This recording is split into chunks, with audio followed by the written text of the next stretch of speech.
Okay, so in this video, I'm going to be demonstrating the preemptive fill part of the sinus irrigation process.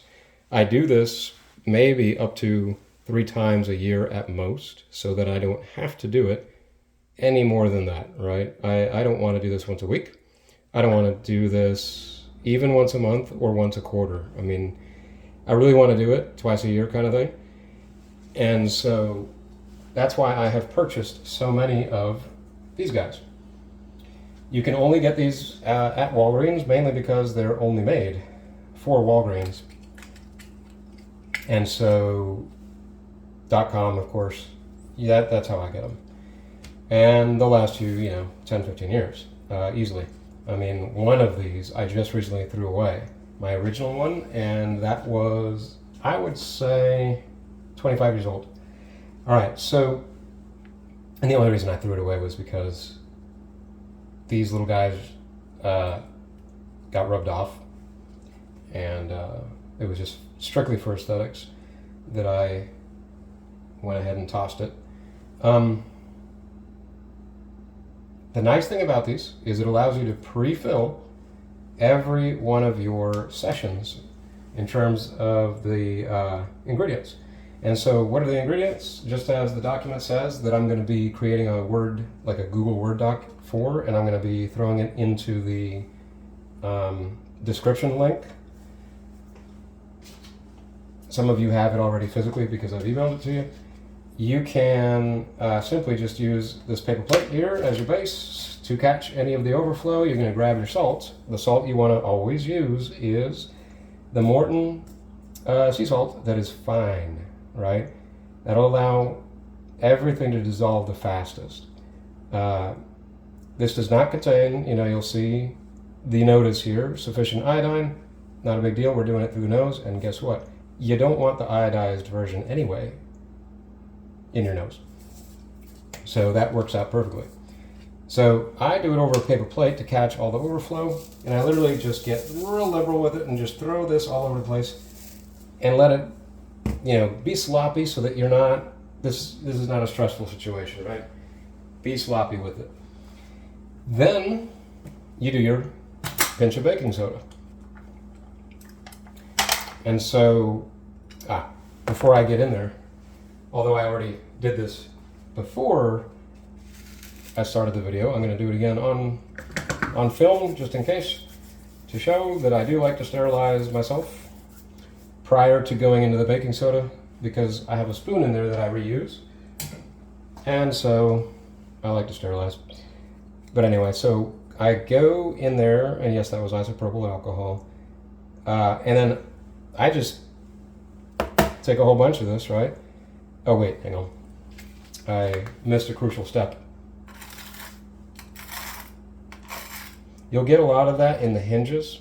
So I like to get into underneath those hinges and just brush all that off. And all you're doing is you're just brushing the top.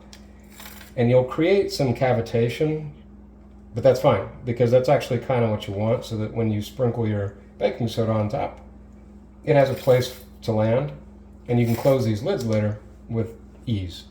So okay, now I've got the baking soda, and again, I'm going to be kind of liberal and not entirely crazily, this is really just a pinch.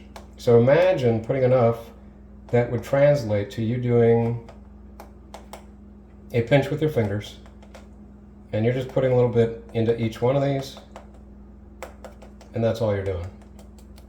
Now normally what I would do, so that this isn't mixing in with my salt, on the basin of this, right down here, I would actually be doing this over top of this guy so that the baking soda gets back into its original container.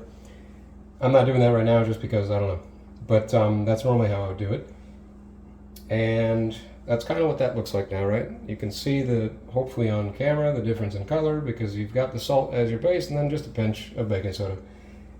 Do understand that the baking soda is not critical anyway.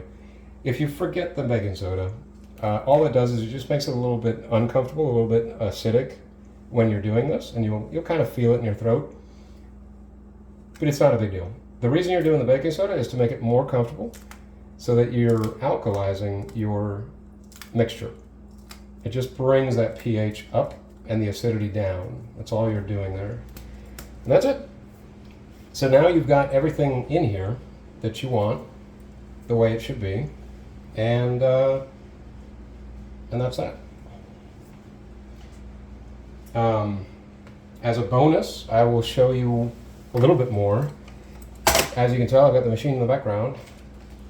Oh, and one thing I'll point out, by the way, is that with the salt mixture,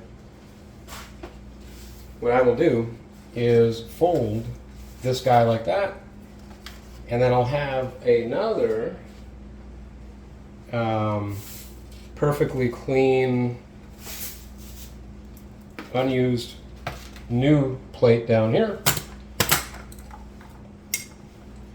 And that's what I'll put. That's how I will then, any excess like this, I'll just throw it into my last 1 or 2 trays.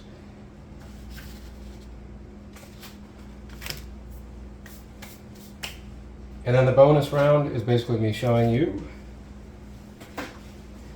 that I will put just one of these cubes, in this case it's Monday, let's say, and I'll throw it into this water. The water, just as the document states, is 2 cups per one of these little cubes, one of these days, if you will. And if you really want to get frisky with it, you can put some of this sovereign silver in there. This does raise the cost. This is virtually free, right? So you're finally introducing actually something that is relatively kind of expensive. And I only do this if I'm sick. I will put 1/4, so a little less than that, maybe about that. I'll put 1/4 of this inside my water, and that way it kind of boosts the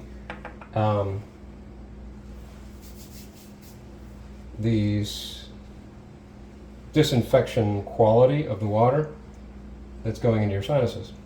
Now this water is very simple. Now that you've got your mixture, you're going to warm it up. In my case, I use a microwave. 1 minute is the absolute perfect temperature. 1 minute in a standard microwave, even if there's a wattage range of 200 watts, which is the standard range in the United States, that variance is still not enough to not make it perfect. It will be perfect regardless of what your wattage is in the United States for your microwave. So throw this in there for 1 minute. After it comes out, you will put it right into your machine. And that's that. If for whatever reason you ended up and you started to notice, that's not the case here, that this did not completely dissolve itself, you still see salt residue in here, you'll see it on this wall, then once you see that all throughout here, all you have to do is just go back one time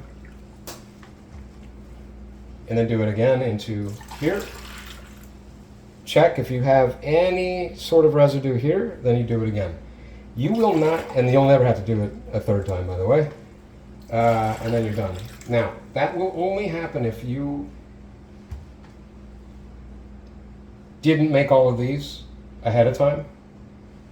I'm sorry, if you didn't put it in here ahead of time. If you wait 30 minutes, this will auto-dissolve, if you will. You won't have to do the mixing back and forth. And in my case, I never do that because I literally set this up a week ahead of time, even in its solution form. And I put this in a cupboard, and I bring it out of the cupboard, and it's ready for me. That way I don't have to do the dance with the water. But hey, do the dance if you'd rather not have this occupying space in a cupboard, and you're good to go. I hope this was helpful, informative, and brings the document to life and gives you a good tangible sequence of events and makes it less intimidating, because this does seem intimidating when you're looking at it on a document, I would imagine.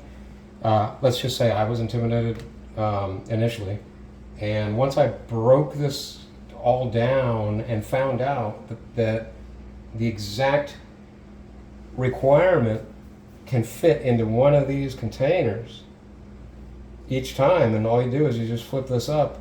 It was a game changer for me. I finally was adhering to doing this on a regular basis when I figured that out, that I could just throw them in here and it would be absolutely pre-measured, pre-done, and ready to go. Once again, I hope this was helpful. Hasta la pasta.